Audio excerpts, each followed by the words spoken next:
Meus amigos, o objetivo desse canal é gerar informação e conteúdo de qualidade para pais de pessoas com autismo e profissionais que atuam na área. E a única coisa que eu te peço em troca é o seu apoio. Por isso eu lhe peço mais uma vez, se inscreve no canal, ativa as notificações e nos ajude a divulgar cada vez mais o autismo. Vou fazer uma live aqui com a doutora Emanuele Vasconcelos. A doutora Emanuele Vasconcelos é neuropediatra e vamos falar sobre transtorno opositor desafiante e autismo. Então, queria lhe agradecer por aceitar o convite, né? E pedir que você se apresente aí para quem ainda não te conhece. Bom, obrigada mais uma vez pelo convite. Só uma coisa em relação a essa questão política que você estava comentando. Se a gente observar na própria história do autismo, nos últimos anos, as grandes conquistas que a gente conseguiu foram justamente conquistas políticas, né? Foram a partir de leis, de regulamentação de leis, que a gente conseguiu muita coisa que vem podendo desfrutar hoje em dia. Então, eu acho que é muito importante, realmente, as famílias de autistas e de crianças com necessidades especiais realmente pensarem que esse é o momento da gente poder colocar alguém lá que seja realmente uma representatividade para essa classe, né? É hora de pensar, já que a gente tem que aproveitar que esse momento é favorável, inclusive para o autismo. A gente vê que hoje em dia está cada vez mais presente, né, a causa autista na política, e não podemos nos furtar de aproveitar o momento para, né, fazer a nossa parte também, nosso dever como cidadão. Bom, eu sou Emanuele Vasconcelos, sou neuroped, acho que é a segunda, né, live que a gente faz. Sou formada pela Universidade de Feira de Santana, a Estadual de Feira de Santana. Fiz residência aqui no Roberto Santos de Pediatria e de Neuropediatria no Hospital de Irmã Dulce. No momento eu estou fazendo uma pós em psiquiatria, justamente pelo interesse na área, né? O autismo, eu costumo dizer que ele me cativou antes de eu entrar na neuropediatria, antes da medicina. Eu já fui roubada pelo autismo, e porque eu fiz fonoaudiologia antes também, então eu já trabalhava como fonoaudióloga com crianças com autismo, né? Então é uma área que cada dia mais a gente vem se debruçando para conhecer e estudar, e os seus desdobramentos, né? Que a gente vê que hoje em dia, cada vez mais que a gente estuda, é mais coisa para aprender, né? Porque é um conhecimento que não se esgota. Cada dia mais a gente descobre que não existe autismo, né? A doutora Rita comentou uma vez no grupo que existem autismos. Então, realmente, existem os autismos. Então, a gente precisa conhecer os autismos e entender realmente essa diversidade desse público que nos chega todos os dias.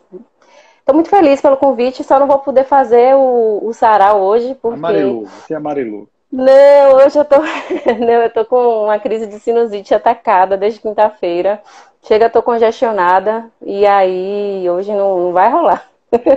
Mas fica para o próximo dia. Para quem não sabe, além de médica e neuropediatra, a doutora Emanuele tem aí dotes da cantoria e toca também, como é o nome do instrumento, meu Deus, aquele grandão lá?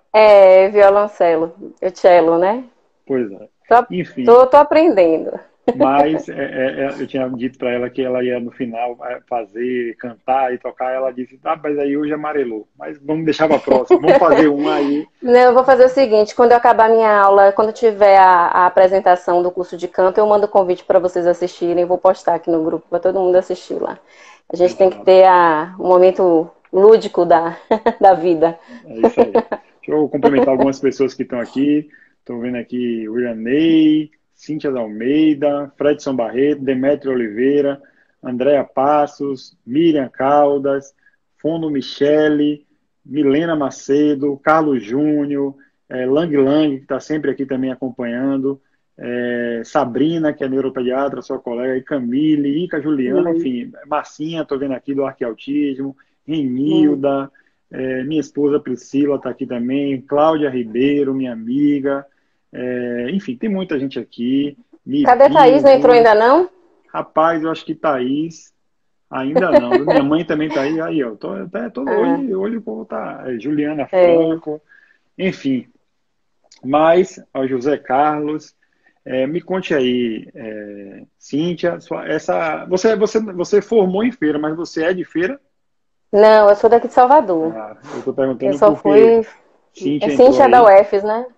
Cíntia da UFES, a gente boa também. Enfim, mas vamos lá.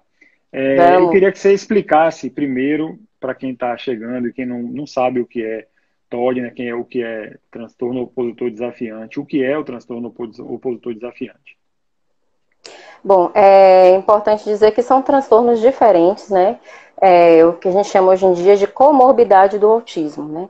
A gente sabe que o autismo ele é um transtorno do desenvolvimento infantil e que geralmente os transtornos do desenvolvimento infantil eles podem vir associados, eles têm uma grande associação com outros transtornos psiquiátricos também, né? Eu estava vendo uma pesquisa que cerca de o TDAH ele pode acontecer em até 60% das crianças com TEA. Essa prevalência pode variar de acordo com a população. E que o TOD e os transtornos de ansiedade, eles acontecem em cerca de 46% como comorbidade. E 46% também das crianças, elas podem ter uma associação entre o TEA e mais dois outros transtornos do neurodesenvolvimento, ou transtornos neuropsíquicos. Então, é bastante comum, até por conta da hipótese do desenvolvimento ter origens genéticas, né? Tem uma base genética. Então, geralmente, as doenças, os transtornos psíquicos, eles têm geralmente uma base genética. E isso daí a gente vê quando vai estudar as famílias, a gente percebe que existe uma repetição de padrões realmente. Então, é bastante elevado. E o que é o TOD? O transtorno opositor desafiador ou transtorno opositor desafiante, ele é um transtorno de conduta e ele acomete mais ou menos as crianças a partir dos 6, 7 anos de idade, que é quando a gente começa a dar o diagnóstico. É uma criança que ela vai ter um grau de irritabilidade, ela vai ser uma criança mais raivosa e a característica principal é que ela vai ser desafiadora das regras e das figuras de respeito, né? De figuras de autoridade da vida dela. Então, ela vai ser uma criança que vai desafiar deliberadamente, né? Ela vai se colocar em oposição aos pais, aos professores, aos chefes, né? Quem já, no caso das crianças mais velhas, por exemplo, chefes de trabalho, chefes de equipe, ela vai se colocar, né, em oposição e ela vai fazer isso de forma deliberada. Ela vai ter um humor mais irritável, vai ser uma criança emocionalmente mais irritável, que vai ter acessos de raiva com muito mais frequência, e ela pode também ter um componente mais vingativo, né? Um componente de ter ser um pouco mais malvada ou vingativa. Lembrando que esses sintomas, eles têm que acontecer nas crianças acima de 6 anos, pelo menos uma vez por mês. Enquanto que nas crianças abaixo de 6 anos, a gente não costuma dar esse diagnóstico justamente porque a explosão o controle do comportamento na criança menor ainda está em desenvolvimento, mesmo nas crianças típicas, né? Elas, às vezes, ainda não sabem lidar adequadamente com as suas frustrações. Então, a forma dela expressar a frustração é na raiva, é fazendo a birra. Então, o que a gente vai ver, mais ou menos, nas crianças que têm tendência a ter o transtorno de oposição quando elas são menores, é que elas vão ter uma raiva muito mais exacerbada, né? Uma dificuldade de ser frustrada muito maior do que a criança comum, né? Mas a gente ainda não fecha esse diagnóstico. O diagnóstico é a partir mais ou menos dos 6, 7 anos, quando a gente começa a realmente encaixar e pelo menos um período de 6 meses. Entendi. É bom diferenciar, eu já estou vendo, tem algumas perguntas aqui. Tem perguntas, eu vou até botar uma pergunta aqui, que é genérica, mas só para dar uma orientação, que é a seguinte, eu tenho aqui, ó. Quais marcos podem identificar num ano de vida que fale a favor do TEA?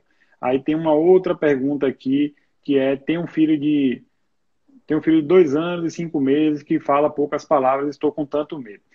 Não são perguntas que estão dentro do nosso tema específico, e aí para essas pessoas eu queria pedir que vocês fossem até o nosso canal do YouTube, né? Nós temos um canal no YouTube, que é youtube.com/realautismo, e lá vocês vão ver várias lives de vários temas que vocês vão poder se informar mais.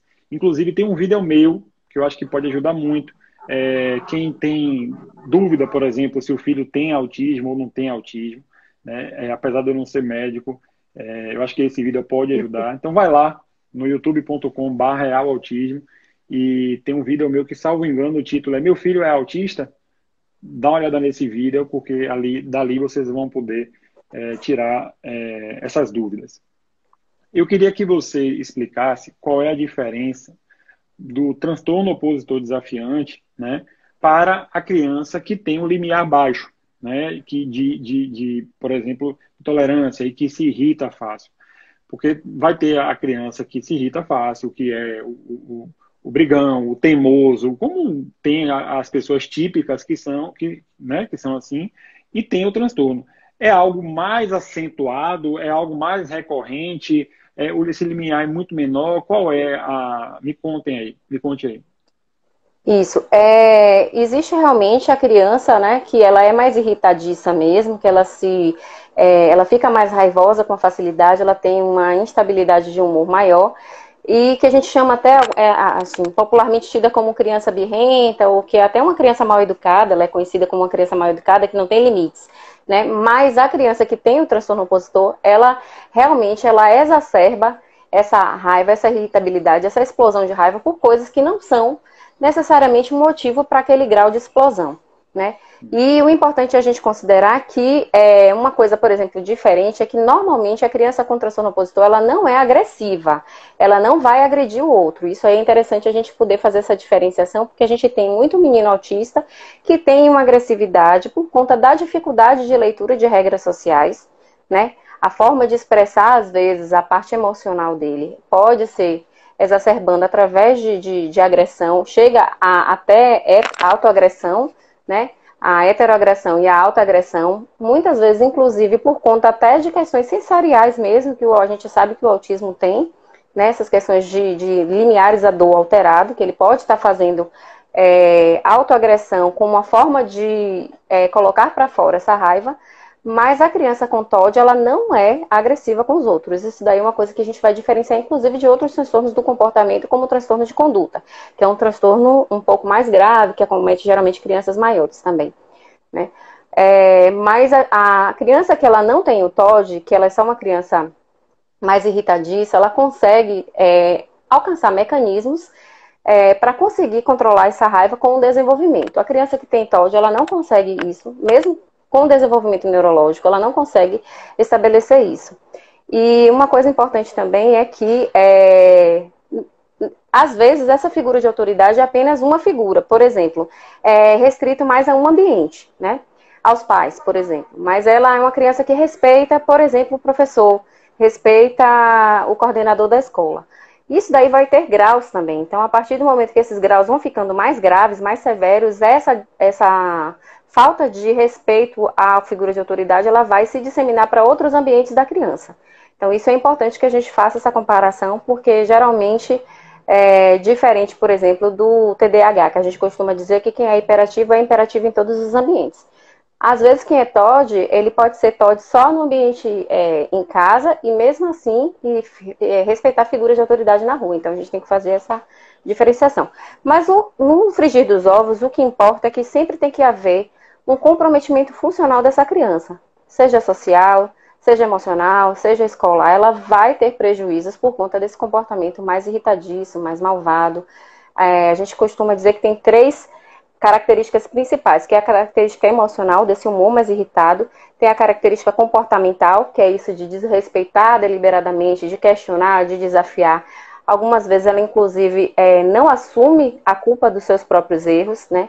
Ela coloca no outro como a culpa daquela explosão é sempre do outro, do que o outro fez com ela. E tem a terceira característica, que é essa característica mais de ser vingativo ou ser maldoso, né? De ter atos mais vingativos ou ser mais maldoso. É isso que eu queria... mais ou menos por aí. Eu quero te perguntar isso, que eu já vi que você usou algumas vezes o termo maldade, né? E o termo vingança. Aí eu lhe pergunto, é uma característica do TOD ele ter a perfeita noção de que ele está sendo maldoso, que ele está fazendo com o intuito de agredir? E eu lhe faço essa pergunta e depois eu quero fazer um comentário sobre o termo heteroagressão e autoagressão. Autoagressão, certo, isso.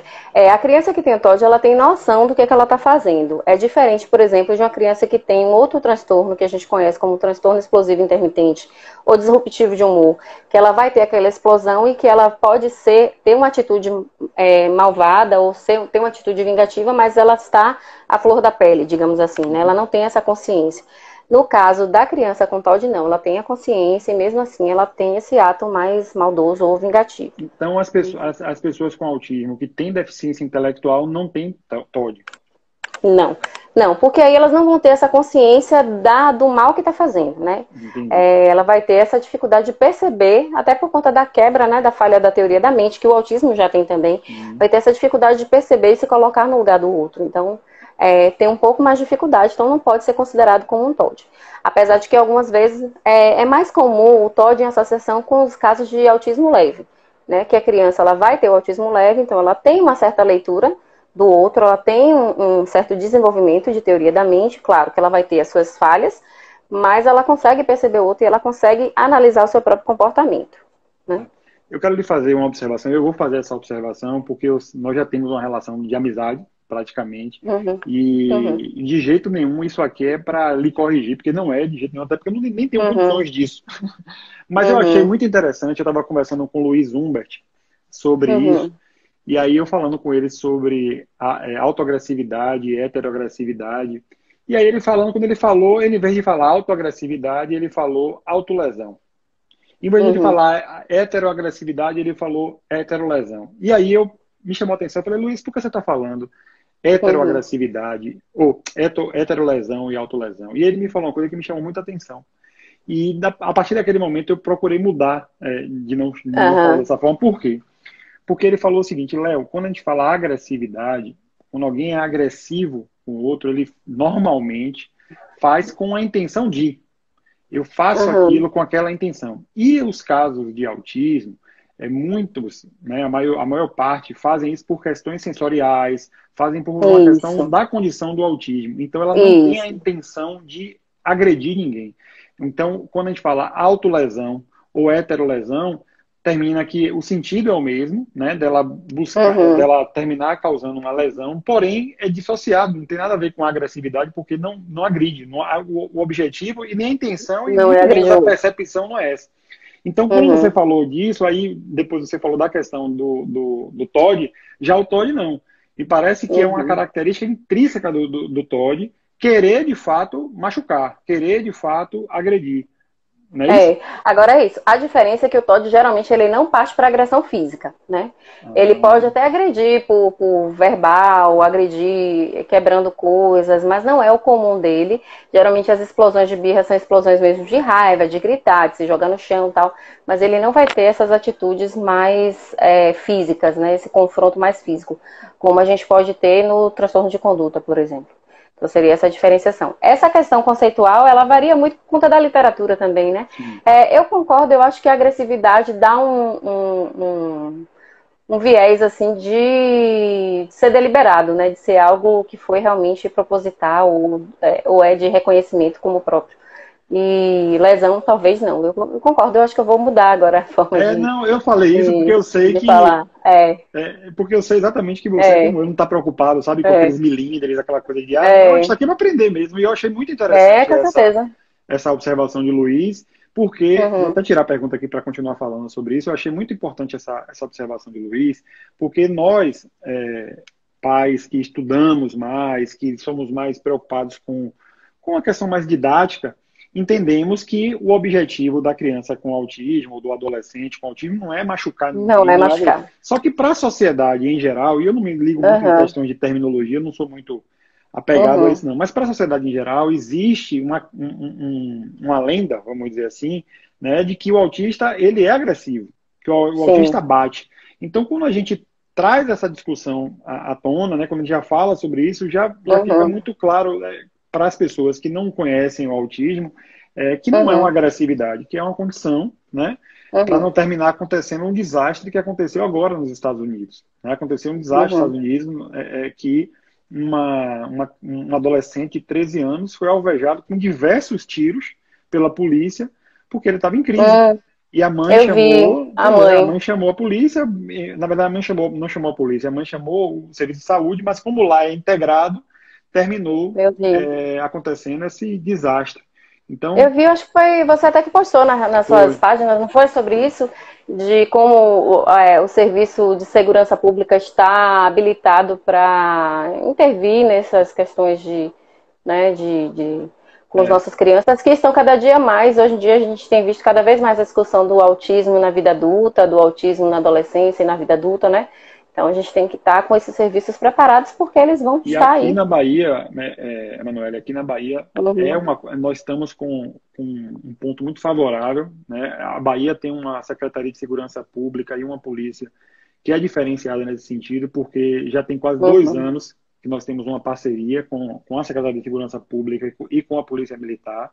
Eu já fiz diversas palestras, tanto na própria Secretaria de Segurança Pública, como em diversas companhias da PM, para falar sobre Uhum. isso, tentar passar para os policiais, para os agentes de segurança, um comportamento não é mais básico, com as características da pessoa com autismo. Inclusive, já tínhamos marcado uma live que vai ser dia 8 de outubro, com a Secretaria de Uhum. Segurança Pública, e depois desse fato isso ficou ainda mais reforçada a necessidade, porque Ah, que isso é ótimo. muito perigoso, né, na verdade, porque o policial militar, ele via de regra, não conhece, né? Então, ele imagine um policial militar que está à noite na rua, vê uma pessoa andando na direção dele, ele dá uma ordem de parada e a pessoa simplesmente Uhum. não atende. Como o autismo não Não tem atende. característica física, o policial pode Sim, encarar aquele atirar. movimento hipercinético, por exemplo, de uma Sim, estereotipia. O policial pode achar que é uma pessoa que tá vai consumindo sacar uma droga. arma, alguma E coisa aí assim. É pode verdade. acontecer uma tragédia. Então, graças a Deus, aqui na Bahia, nós temos já essa diferença, temos feito um trabalho aí que tem dado certo. Deu uma pausa agora em função da pandemia, mas é importante que isso seja dito, que aqui, graças a Deus, tem dado certo. Mas o que nós Que bom. conversamos aqui um pouco terminou respondendo essa pergunta de Luísa, que ela falou assim, e a criança autista severo já não, né, já não cabe. E com transtorno de Não. personalidade, como identificar se tem TOD? É isso. Na criança com autismo severo vai ser mais complicado fazer esse diagnóstico diferencial, porque geralmente o autismo severo está associado com deficiência intelectual, né? E aí a própria deficiência intelectual vai colaborar com a dificuldade de compreensão de regras sociais, de questões pragmáticas, de como saber se colocar na frente do outro e tal, e como expressar suas próprias emoções. Nesse caso, vai ser mais complicado mesmo. Então, geralmente, a gente coloca como uma agressividade que faz parte, inclusive, dos casos mais graves de deficiência intelectual que podem estar associados, né, com o TOD. Aí Ou com o TEA. Lucy diz aqui, o meu deu para Eu dei para tudo cuspir tudo. cuspir. Queria saber como agir nesse momento. Essa questão normalmente é uma questão sensorial, né? Essa questão dele estar cuspindo. Da mesma forma que lambendo também, não é necessariamente Mas eu não uma entendi se é afronta cuspindo porque ou. está cuspindo ou se ele está cuspindo nas outras pessoas. Se ele está cuspindo na outra pessoa, aí já pode ser outra coisa, né? Pode ser TOD? Então, depende, porque às vezes essa forma de cuspir, inclusive, pode ser uma forma que ele está tentando interagir com o outro, né? Sim. Eu já tive alguns pacientes, inclusive na época que eu era fonoaudióloga, que eu trabalhava, eu tinha um autista severo, e que a forma dele expressar a parte sensorial, dele se estimular de forma sensorial, era batendo a cabeça na parede, né? E eu estava no início, eu lembro que era bem no início da minha formação, eu era estagiária ainda, eu passava quase a sessão inteira de terapia tentando proteger esse menino, porque inclusive eu tinha medo de que dissessem que eu poderia ter causado alguma coisa para ele, né? Porque ele já tinha inclusive uma marca aqui enorme na testa por conta disso. E na ocasião que ele virou para mim, tentou me bater, foi um ganho terapêutico, porque ele me reconheceu ali no set. Então isso foi considerado como um ganho terapêutico, né? Porque ele passou de ficar autocentrado e percebeu o outro. Então talvez essa questão do cuspir seja inclusive uma forma de estar explorando e se comunicando, né, e tentando interagir com o outro. Claro que não é uma forma adequada, né, e aí a gente tem que trabalhar isso realmente em terapia. Ela colocou aqui que ele cospe tudo, Pessoas, TV, objetos, essas coisas assim. objeto, cospe Ele olha, nos olhos das pessoas, cospe e abraça. Pois é, então não é uma cuspida de você ver que tem emoções que são conflituosas, né, uma pessoa não vai cuspir e abraçar ao mesmo tempo. pode ser Pode inclusive ser algo sensorial também. e pode ser inclusive um reforço, né?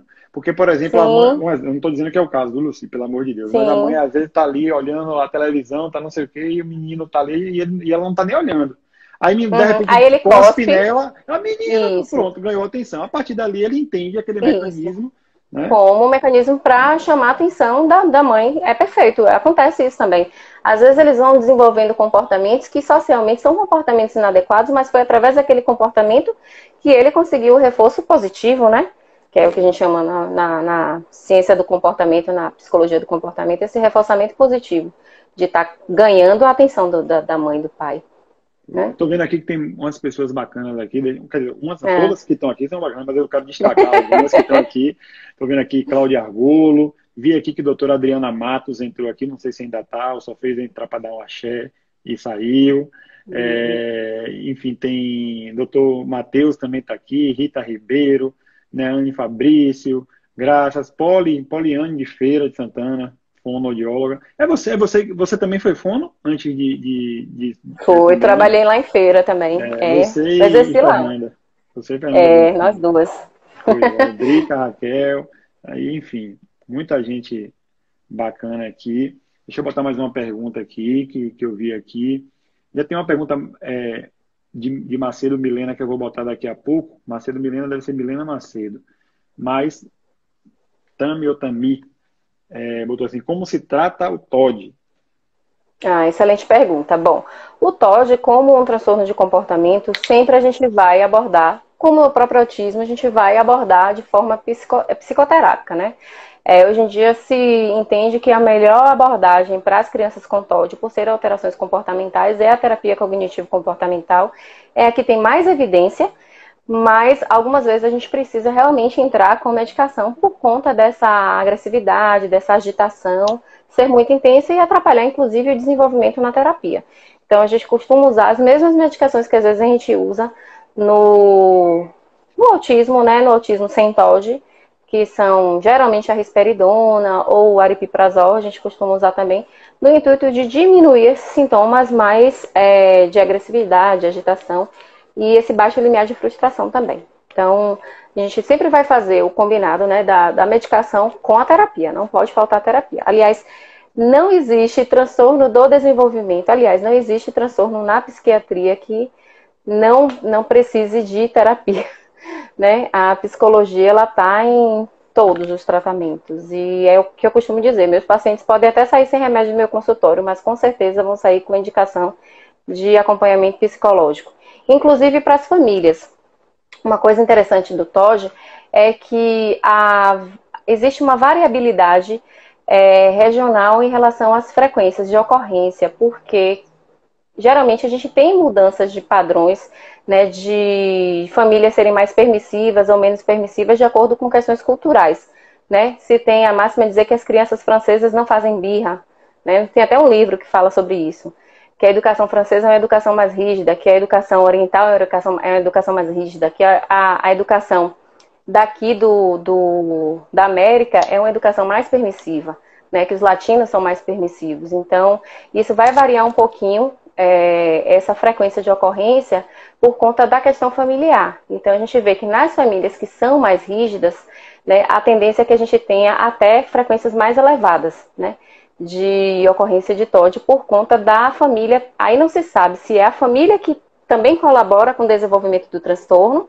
ou se é porque a criança já é uma criança difícil e os pais respondem com mais rispidez também àquele comportamento, e isso vai gerando, né, um ciclo vicioso. Porque se é uma criança difícil, você também não pode diminuir o limite, tem que estabelecer o limite e manter esse limite de forma até mais ríspida. Então a gente tem isso como prerrogativa, assim, nos países geralmente latino-americanos, a gente tem mais flexibilidade e as prevalências são menores. E quando aparecem é porque são mais disfuncionais, então é aquela criança que realmente, por mais permissível que a família seja, ela está causando um impacto, né, funcional nessa família ou na escola, na vida dos pares ali que o cercam.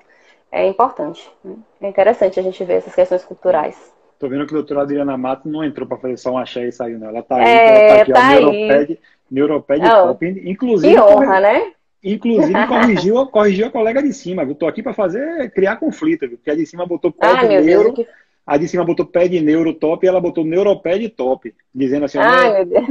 Tô brincando, é Cláudia Argulo que botou pé de neuro top e ela botou embaixo Neuroped Top. Claudinha, ela foi minha aluna também. Ela então, falou aqui, botou aqui, professora maravilhosa. Enfim, deixa eu ver aqui, tem mais uma pergunta aqui, vou botar essa pergunta de Milena Macedo aqui. Alguma dica específica para pais de criança com TOD? Para quem chegou agora, gente, TOD não é aquele achocolatado, não, tá? E quem não sabe o que é TOD é transtorno opositor desafiante. Isso. Eu até brinquei com meu filho aqui, que eu falei aqui, hoje eu vou fazer uma live e eu vou falar de TOD. Aí ele vai falar de quê? De TOD. Eu não é de Nescau, não, é de TOD. A gente estava fazendo essa brincadeirinha aqui. Então, É um desafio realmente para todas as famílias, né? A gente sabe que ter um filho que desafia, que deliberadamente questiona a autoridade, é uma coisa que pode realmente tirar os pais do seu centro de equilíbrio, mas tem que se fazer uma terapia, na verdade, familiar, né? Como tudo em transtornos do desenvolvimento, a família ela precisa compreender que aquilo ali faz parte de um transtorno, que não é porque a criança é birrenta ou mal educada, que inclusive às vezes isso é tido até pela própria sociedade, né? Ah, esse menino é falta de porrada, que o pessoal geralmente fala. Isso é falta de porrada e aí 2 chineladas resolvia. E não é bem assim. A gente sabe que realmente existem questões neurológicas, a regulação, principalmente em relação à região frontal aqui, né, do córtex pré-frontal, que é quem regula esse comportamento. Tem desregulação desse córtex pré-frontal e por isso essa criança vai ter essa irritabilidade, essa raiva exacerbada e essas explosões, né? Então, nem tudo é falta de porrada, né? Lembra da Havaiana de madeira, de pau? Não sei, você é da minha época, não? Ó, você é da minha época. É sim, Havaiana de pau. Pois é, nem tudo se resolve com a Havaiana de pau. Às vezes a gente realmente precisa de um acompanhamento. Na verdade, eu penso... Né? Desculpe te interromper, não foi? Você ia complementar? Não, pode falar. Não, pode falar. Eu penso muito que é independente até de autismo, não é autismo, independente disso, nós somos produto do meio em que vivemos. Eu sempre digo isso. Então, quando você achar que seu filho é agressivo, ou é nervoso, olhe o comportamento da sua casa, olhe o seu comportamento, olhe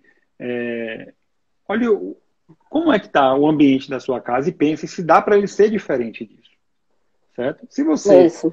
Porque a gente tem que começar a estranhar, aí independente de autismo ou não, né? Quando a criança está desalinhada com o ambiente em que ela vive. Perceba que é bem diferente de você dizer: meu filho é desobediente, meu filho é desrespeitador. Se você vive num ambiente conflituoso, se quando seu filho faz algo de errado, você bate nele, né? Grita com ele, se você tem uma série de comportamentos que às vezes os pais, né, reclamam dos seus filhos, mas os próprios pais fazem. Então, assim, com certeza. Eu vou dar um exemplo. Eu sempre dou esse exemplo, mas sempre peço que as pessoas não imaginem a cena. Porque se você imaginar a cena, fica chato. Uhum. Mas a verdade é o seguinte: eu tenho 2 filhos, né? Vinícius tem 15 anos, tem autismo, né? Um autismo grave, e tem Bento, que tem 4 anos. Eu tenho uma péssima mania, eu tenho um péssimo comportamento de chego em casa, eu fico andando em casa de cueca. Adivinha o que acontece com meus 2 filhos? Todos os 2 andam de cueca em casa. Então eu não posso achar isso ruim. Por quê? Porque eles fazem isso por conta do meu comportamento. Então, quando ele vê o pai respeitando a mãe, eu não ando gritando com minha esposa, nem minha esposa gritando comigo, nada. Eles, normalmente, por exemplo, Vinícius tem um autismo realmente grave, certo? E Vinícius nunca... Aí a Adriana dizendo que cena linda. Meu filho nunca foi agressivo. Nunca foi nem agressivo, nem lesivo, nem autolesivo, nem heterolesivo. Tanto que em uma das trocas de medicamento que ele teve ao longo desses anos, em um momento ele ficou mais agitado, assim, e aquilo me assustou demais, porque ele nunca foi assim. Porque ele vive, graças a Deus, num ambiente harmônico. Então as pessoas precisam lembrar sempre disso. Que você deve estranhar quando seu filho tiver um comportamento que está destoando da sua casa. Se sua casa tem um ambiente harmônico e ele tiver e ele tiver um comportamento que não é harmônico, que não é tranquilo, aí você tem que parar para ver o que está acontecendo de fato, porque não é uma questão comportamental aprendida, né? Com certeza. Uma coisa que eu costumo dizer sempre quando eu falo em desenvolvimento infantil é que a criança ela é uma esponja, né? Ela vai aprender tudo por imitação, seja para o bem ou para o mal. Então, se você quer que a criança aprenda bons modelos, você tem que fornecer bons modelos para ela. De vez em quando chega no meu consultório algumas mães reclamando de que o menino tem comportamentos agressivos, que diz que xinga, né, com alguns xingamentos, xingando o pai, xingando a mãe, falando algumas até pornografias, e aí eu pergunto sempre, né, mas viu isso aonde? Porque ela não vai tirar isso da cabeça dela, né? Então ela tem que ter está sido exposta, e muitas vezes esse comportamento nem é percebido pelos pais, né? Eles nem percebem que ele tem esse comportamento mais agressivo, porque tem gente que é ríspido até no próprio trato. Você vê que ela não está sendo ríspida necessariamente porque ela está com raiva, mas ela é ríspida no trato. E algumas vezes essa resposta mais ríspida traz uma resposta também, né? Um comportamento mais ríspido traz uma resposta mais ríspida de quem está do lado. Então eu sempre falo para também olhar todo o ambiente, porque ambientes adoecidos, óbvio que vão adoecer, né? Pessoas doentes adoecem pessoas, né? Seria o mais fácil. Quem está aqui também é a querida e competentíssima fono, sua colega também, né, no caso, doutora Josiane Buzon. Fizemos uma live muito uma live semana passada. Fizemos uma live fantástica semana passada, sobre motricidade. E eu vi. Tô vendo que ela está aqui também. Quem inclusive não pôde ver a live também está lá no canal do YouTube, youtube.com/realautismo. Essa live aqui depois vai lá para o canal do YouTube também. Então quem não pegou do início e quiser ver depois, tem além dessa diversas outras lives. O bom é que vocês estão salvando essas lives todas, porque agora com pandemia a gente não tem mais dupla nem tripla jornada, a gente tem quíntupla jornada, né? Mãe, dona de casa, mulher, profissional, tem que fazer tudo. Então eu não consigo dar conta de tanta aula, de tanta live, de tanto evento que está acontecendo. Então eu vou assistindo tudo gravado, aí eu vou enquanto eu estou dirigindo, enquanto eu estou arrumando a casa, eu fico só ouvindo, né? Não dá para comentar, mas pelo menos a gente participa e adquire esse conhecimento, né? Assimila esses conhecimentos. Pois é. A gente bota em pergunta na caixinha de interrogação, viu? Mas eu vou ler uma pergunta que tem aqui, de Zenise Silva. Zene Silva. Meu filho tem TOD e é complicado lidar. Tem dias que eu choro muito, ele é autista e hiperativo. É mais um comentário, na verdade, né? E tem Kikas aqui, que ela diz que é Ana Raquel, mas o apelido dela é Kika. Ela diz: o pré-adolescente geralmente é desafiador. Como saber se meu filho está iniciando um TOD? Eu acho que... Aí pronto, eu já vou emendar uma pergunta aqui. TOD inicia ou é uma questão inerente já? Ele, desde pequenininho, já como é? Não, ele é inerente. Normalmente a gente começa a perceber os sintomas em torno dos 6, 7 anos. A gente fez esse diagnóstico um pouquinho mais tarde, porque, como eu falei antes, até os 6, 7 anos a criança ainda está desenvolvendo as estratégias para lidar com frustrações, né? Essa capacidade de se autorregular e lidar com a frustração e compreender sua raiva, expressar sua raiva, por exemplo, com a fala, ao invés de responder com a birra, ela vai adquirir isso um pouquinho mais tarde, em torno dos 6, 7 anos. Então, quando a gente percebe que a criança passou dessa fase e que ela mantém esse padrão de birra, de explosividade, né, de raiva exacerbada, além desse comportamento mais desafiador, de questionar a autoridade, de colocar a culpa no outro, então a gente faz o diagnóstico mais tarde. Muito dificilmente essa criança vai fazer um diagnóstico na adolescência, né? Muito dificilmente, são diagnósticos mais precoces. Agora é importante considerar, quando ela falou assim, meu filho tem TEA e tem TDAH e está com suspeita de TOD. Isso é bem comum, né? Porque o TOD e o TDAH têm uma compatibilidade grande, inclusive até de origem genética, já se sabe, né? Que as mesmas sequências genéticas alteradas do TDAH, porque esse controle de impulsividade, o controle até a dificuldade de atenção também, isso pode fazer com que a criança se torne um pouco mais desafiadora, porque ela não consegue prestar atenção no comando, por exemplo, né? E também o TEA com o TDAH, então são fatores que geralmente vão estar interligados. Como eu falei antes, chega a ter 46% de prevalência de um TEA com duas comorbidades, então seria o TDAH e o TOD. O bom é que o tratamento é o mesmo, né? A maioria das vezes a gente usa tanto a mesma medicação quanto o mesmo viés psicoterápico, que é uma regulação de comportamento. Então a gente vai vai tratar os três de uma forma global. Entendi. Camille botou aqui, você perguntou se eu estou sabendo que vai ter jogo do Bahia hoje. Ó, Camille, aqui, ó, deixa eu ver, dá para ver aí? Estou sabendo, sim. Hoje é dia de dar show em campo. Deixa eu ver aqui. Denise está dizendo aqui, minha filha é autista, o grau é leve e ela não é agressiva. Não dá palavrão, é super tranquila. O maior problema que ela tem realmente é a seletividade na alimentação. Vai lá no YouTube. Hoje estou fazendo uma propaganda retada desse canal do YouTube. Mas é porque, graças a Deus, nós temos diversos temas lá. E tem uma live muito bacana lá sobre seletividade alimentar, que inclusive foi multidisciplinar. Salvo engano, foi com Laura Ferraro. Foi com Laura Ferraro. Com a doutora Adriana Matos. E teve mais alguém que eu não tô... Mas enfim, vai lá no canal. Acho que não, mas o de Adriana, o que foi Ana Marta foi de transtorno sensorial, não foi? Teve um de transtorno sensorial também. e Laura Laura Giotto. Giotto? Ah, pronto. Mas teve Pois é. uma que Laura Ferraro fez. Ferraro fez de seletividade. E acho que foi com a doutora Adriana Matos também. Eu sempre indico o canal para todos os pacientes, inclusive para aqueles que estão começando, né, agora a entender o que é o universo do autismo, porque eu acho que traz contribuições excelentes aí para quem está nesse começo dessa caminhada aí de entender o que é que se passa com seus filhos ou com seus netos e tal. E quem não está aí seguindo, né, nossa página, né, aqui no Instagram, @realautismo, por favor, siga. Quem também não está seguindo a doutora Emanuele, eu venho aqui, ó, tá aqui ó, o dela aqui, clica aqui depois, começa a seguir aí também, porque é importante, né, gera mais, como é que diz, engajamento, né, e aí a gente consegue alcançar um número maior de pessoas. A live e eu acho que informação é tudo, né, Léo? Eu acho que hoje em dia, eu tenho discutido isso frequentemente, o quanto a gente capacitar pais. Você também concorda comigo, que eu já te vi falando algumas coisas sobre essa questão de capacitação de pais e fazer com que os pais se tornem realmente participantes ativos desse processo, tanto terapêutico quanto de acompanhamento.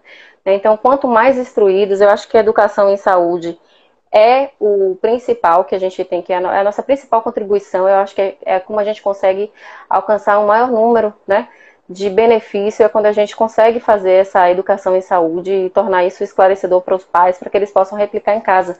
Porque não tem como, hoje em dia a gente tem um número limitado de serviços, por exemplo, de psicologia, fonoaudiologia. A gente sabe que as clínicas estão com filas de espera homéricas, de 1, 2 anos os pacientes na fila de espera, então não dá para esperar. A gente sabe que o autismo, ele tem um tempo, né, que é o tempo de estimulação adequado. Se a gente perde muito esse tempo, a resposta não vai ser igual. Então, nada melhor do que capacitar essas famílias para que elas consigam desenvolver, claro, sem substituir o profissional, mas pelo menos dentro das suas possibilidades, estar desenvolvendo essas crianças e não perder esse time aí que é tão importante, né? Com certeza. Você falou, depois que eu falei aquela questão do vídeo que eu coloquei no feed hoje, falando da questão da política, que eu quero até aproveitar de novo aqui e pedir que as pessoas cheguem lá no feed da página. Eu coloquei um vídeo falando hoje sobre a questão da política mesmo, né? É importante que vocês deem uma olhada nesse vídeo, é fundamental. E eu queria já pedir aqui, às pessoas que estão aqui, que por favor, quem puder, chega lá naquela setinha lá no vídeo, tem uma setinha que você clica lá que você pode compartilhar esse vídeo no seu story, certo? Para que ele possa, de fato, viralizar, chegar o mais longe possível, porque, gente, não se enganem não. Os políticos, certo? Eles olham, inclusive, isso. Ó, Leonardo, que é uma pessoa que, sem querer ser presunçoso aqui, é uma pessoa que é referência, né, em relação a discutir as questões de autismo, tudo isso, botou um vídeo falando sobre isso, teve 2 comentários, teve 5 comentários, teve 10 comentários. Então eles olham que talvez não seja uma causa que tenha tanta força assim como a gente fala. Então, de fato, as pessoas precisam ver isso e replicar esse tipo de informação, chegar lá, comentar, curtir, falar, porque um amigo botou aqui, uma mensagem aqui, cadê? Em cima do que você está falando, ele botou assim: embora a rede pública, inclusão possível, botou aqui, ó. Embora a rede pública ainda seja bastante carente para atender a imensa demanda por atendimentos especializados para pessoas com TEA e outras deficiências, temos excelentes profissionais, e é verdade. A AMA hoje atende 250 pessoas, com a maior dificuldade do mundo para atender essas 250 pessoas, certo? E nós temos quase 2.000 pessoas na fila de espera. Na fila de espera. O CRETEA atende, salvo engano, um pouco mais de 200 pessoas e já está chegando em 4.000 pessoas na fila de espera. Como é que a gente consegue mudar isso? Me diga aí. Reclamando aqui, falando assim, não, caindo para dentro. É chegando lá, e como eu bati lá no gabinete em Brasília, lá na porta de João Roma, no gabinete de João Roma, e pedi a ele, disse: deputado, você precisa me ajudar, e ele, graças a Deus, colou. A emenda já está aprovada, o dinheiro já está empenhado lá em Brasília. E a gente tem muita fé que esse ano ainda vai ser publicado isso, que não foi por conta da pandemia, mas já está tudo meio que certo. Estamos dependendo de uma burocracia de cartório agora para construir a sede da AMA. O que é que vai acontecer? Nós vamos sair de 250 para 800 pessoas no atendimento. E como é que muda isso? E além desses 800, vamos ter quase 3.000 pessoas de atendimento sendo atendidas de forma rotativa, com avaliações, com oficinas profissionalizantes. Então, a gente muda assim. ir lá votando no candidato que faz alguma coisa. Eu falei de João Roma aqui, mas João Roma nem é candidato, obviamente, em eleição municipal. João Roma é deputado federal. Mas é isso que eu peço a vocês. Vão lá depois, dêem uma olhadinha aí para a gente falar sobre isso, porque tudo que a doutora Emanuele falou lá, falou assim, e eu nesse vídeo eu dou vários exemplos, né, de situações que envolvem a política, né, como, por exemplo, o uso a flexibilização de máscaras, a aprovação da inclusão do autismo no censo, a aprovação do projeto de lei aqui em Salvador que proíbe o uso de fogos com estampido. Tudo isso é política, gente. Eu precisei para isso aí falar com o vereador, falar com o deputado, falar com o vice-prefeito, com o deputado federal. Então, ou a gente faz dessa forma e faz política, ou nada feito. Então não adianta dizer, eu não gosto de política, não quero falar sobre política, porque é vida, né? Precisa. Faz parte da nossa vida. Pois é. Né? Mas deixa eu lhe política falar. Está na nossa vida. A live Pode falar. voou, né? E temos aí pouco mais de 8 minutos para encerrar. Eita! E eu queria que você falasse se alguma coisa que eu não te perguntei, algo, enfim, fique à vontade aí. Vou falar um pouquinho sobre a questão do desenvolvimento, né, do prognóstico do transtorno de opositor desafiante. A gente pode ter o prognóstico, normalmente a criança ela vai conseguir compensar e ela não vai se manifestar na vida adulta mais com o transtorno, em alguns casos. Existem outras crianças que podem evoluir para um transtorno de conduta, que é um transtorno também comportamental mais grave, né, que geralmente acomete crianças mais velhas e que a gente vai ter agressividade física, inclusive, pode ter agressão com pessoas, com animais, tendência a gostar de brincar com fogo e de destruir o patrimônio, então a gente pode ter isso também. Principalmente naquelas crianças que tinham um transtorno de conduta, um transtorno opositor com características mais vingativas ou com aquele perfil mais maldoso, né? Agora, o que já se observa é que geralmente essas crianças, elas, na verdade, têm um transtorno de conduta de início na infância, né? Seria uma outra classificação. Ou elas podem ter também transtornos de fundo emocional, como desenvolver transtornos de ansiedade ou mesmo transtornos depressivos na vida adulta. Então, essas crianças elas precisam ser observadas ao longo do tempo. A gente sabe que o próprio autismo ele pode desenvolver outros transtornos psiquiátricos, né, principalmente na adolescência e vida adulta, como transtornos de ansiedade, principalmente os autistas mais leves, que têm noção da sua condição, né, que às vezes têm dificuldade de estar se engajando, de estar participando. Então, eles podem estar desenvolvendo tanto transtornos depressivos, um episódio de depressão maior, ou transtorno de ansiedade social, e dificilmente eles vão evoluir para o transtorno de conduta, mas pode acontecer mesmo, e virar até mesmo um transtorno de personalidade antissocial. Pode acontecer também, né? Então, é tudo, na verdade, meio encadeado, né? É por isso que é tão importante a gente estar de olho, desde aquele pequenininho com aquele comportamento mais arredio, aquela criança que tinha aquela exacerbação na explosão do comportamento, né? Acho que isso é importante a gente considerar. Mas é bem interessante porque a gente foge daquele papel, né, daquela visão do menino birrento, né, que a gente às vezes tem no próprio... Algumas pessoas acham que os autistas são birrentos ou que são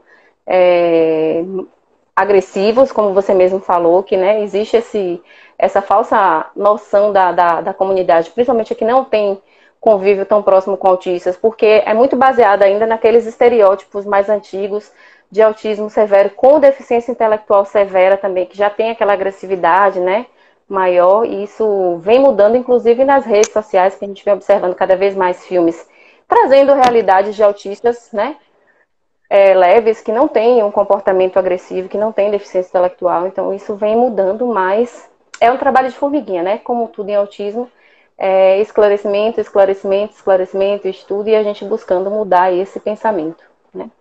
É isso. Agradecer aqui às pessoas que estão aqui. Priscila está falando aqui, Priscila Martinez. A mulher mais sortuda do mundo. Priscila Martinez, ela está falando aqui. O livro Reizinho Autista fala sobre o TOD.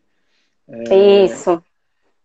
Miriam Caldas dizendo aqui, parabéns, doutora, bastante esclarecedora a sua fala. Silvana e Caio dando parabéns também. Denise, César, parabenizando. Enfim, muita gente. Obrigada. Falando aqui. Quem tiver dúvida também, eu sou super aberta para esclarecer. Pode mandar mensagem aí no direct, pode mandar mensagem até nos postzinhos. Eu sempre estou fazendo postzinhos comentando, né? Agora que eu estou focando mais nessa área psiquiátrica, né? A gente vai estudando e vai se empenhando cada vez mais em querer comentar, e querer estudar e querer divulgar. Então, a gente está sempre aberto. Porque a troca também, né? A gente aprende muito com essa troca. Eu costumo dizer que quando eu participo de lives e tudo, eu aprendo também, eu aprendo muito, né? Com a experiência, com as perguntas. Então, estamos aí sempre disponíveis. Na próxima a gente faz um sarau musical. Será que você não vai amarelar? Porque eu tô achando que você amarelou. Não, não amarelei não. Eu não sou. Isso aí eu sou meio exibida, viu?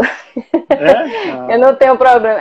Eu sou mais artística, então meu lado artístico é mais exibicionista mesmo. Não, não liga não, gosto até de participar. Brincadeira, mas hoje eu realmente tô toda congestionada. Eu falei, não vai rolar. Você não queria que a impressão fosse que sua voz não é essa, a de hoje, né? Porque Não. se você tivesse feito já, aí a pessoa dizia assim, não, deve ser por causa da voz, mas aí vão dizer assim, já tá dando desculpa, né?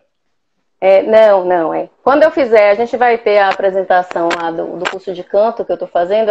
Eu vou botar o link aí, vocês vão lá prestigiar, né? Porque é importante dar esse incentivo para os iniciantes. Alô, profissional, viu? Dá um pouquinho para os iniciantes. Valeu. Pessoal, pessoal, obrigado aí mais uma vez, foi ótimo. Essa live aqui vai para o nosso canal do YouTube. E aí, enfim, muito obrigado. Vamos ver o nosso Bahia hoje dar uma goleada. Tô achando que você está dessa risadinha, tô achando que você não é Bahia, não. Você é Bahia? Não, eu sou simpática ao Bahia, né? Eu cresci, a minha família, meu pai é Bahia, então eu cresci frequentando inclusive o Clube do Bahia ali na Boca do Rio. Era o meu clube que eu ia passear, mas eu sou simpática ao Bahia. Conheço o hino, mas não conheço o jogador, não faço ideia de quem é o técnico, então eu digo que eu não sou torcedora não. Mas entre Bahia e Vitória eu sou simpática ao Bahia. O mundo é Bahia. Né? Valeu, pessoal. Até a próxima live. Domingo que vem vamos ter outra live.